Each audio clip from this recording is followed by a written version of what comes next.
Namanya masuk laporan Pandora Papers, ini tanggapan Airlangga dan Luhut. Tempo, Co.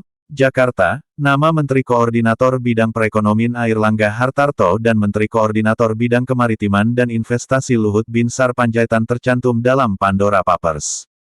Dokumen itu berisi bocoran finansial rahasia yang berasal dari 14 agen yang mengatur perusahaan cangkang di seluruh dunia. Dokumen Pandora Papers berisi bocoran data finansial dari 14 agen perusahaan cangkang di negara suaka pajak. Konsorsium Internasional Jurnalis Investigatif atau International Consortium of Investigative Journalists, ICIJ, memperoleh bocoran data berukuran hampir 3 terabita itu dari sumber anonim. Bersama 600-an jurnalis dari 150 media di 117 negara, Tempo menjadi satu-satunya media di Indonesia yang terlibat dalam proyek kolaborasi Pandora Papers. Dalam dokumen yang dilihat Tempo, kakak beradik Airlangga Hartarto dan Gautama Hartarto tercatat memiliki perusahaan cangkang di British Virgin Islands, yurisdiksi bebas pajak di kawasan Karibia. Airlangga mempunyai 2 perusahaan bernama Buckley Development Corporation dan Smart Property Holdings Limited. Adapun perusahaan Gautama 1, Ageles Limited. Profil Buckley Development bahkan diberi warna merah. Perusahaan ini disebut perlu melengkapi informasi jumlah dan nilai aset yang dimiliki serta tujuan pendirian perusahaan. Dalam lampiran surat elektronik dokumen bertarikh Oktober tahun 2016, anggota staf Trident menyebutkan perusahaan yang berlabel merah dinyatakan sudah tutup lapak.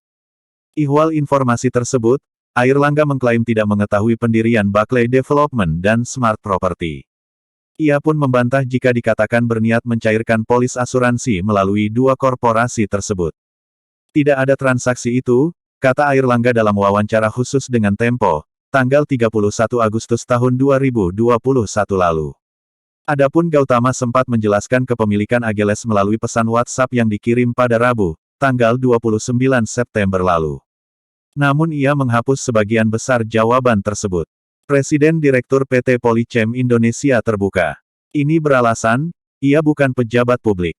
Ada puluhan ribu orang Indonesia yang memiliki perusahaan cangkang, ujar Gautama. Pejabat lainnya, Luhut Panjaitan, menurut notular rapat yang dibaca Tempo, tercatat menghadiri rapat direksi perusahaan bernama Petro Capital SA, yang terdaftar di Republik Panama. Luhut tercatat hadir langsung dalam beberapa kali rapat yang berlangsung selama tahun 2007 sampai tahun 2010. Luhut pertama kali ditunjuk menjadi Presiden Direktur Petro Capital dalam rapat yang digelar pada tanggal 19 Maret tahun 2007.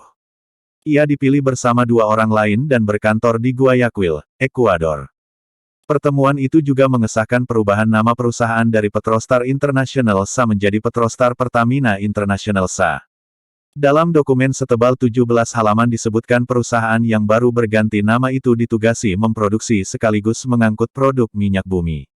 Petrostar juga diperintahkan melakukan ekspor-impor.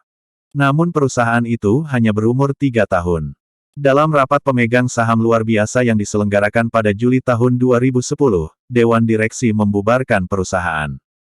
Juru bicara Luhut, Jody Mahardi, mengkonfirmasi kabar bahwa Petro Capital dibentuk di Republik Panama. Ketika perusahaan minyak dan gas itu didirikan pada 2006, modal awal yang disetor sebesar 5 juta dolar atau setara dengan 71,5 miliar rupiah menggunakan kurs saat ini. Perusahaan itu dibuat untuk mengembangkan bisnis di luar negeri, khususnya di wilayah Amerika Tengah dan Selatan. Menurut Jody, Luhut hanya menjabat eksekutif Petro Capital selama 3 tahun sejak 2007. Ketika Luhut memimpin, perusahaan tersebut gagal memperoleh proyek eksplorasi migas yang layak. Jody membantah kabar bahwa Luhut berkongsi dengan perusahaan minyak milik pemerintah Indonesia dan mengubah nama perusahaan.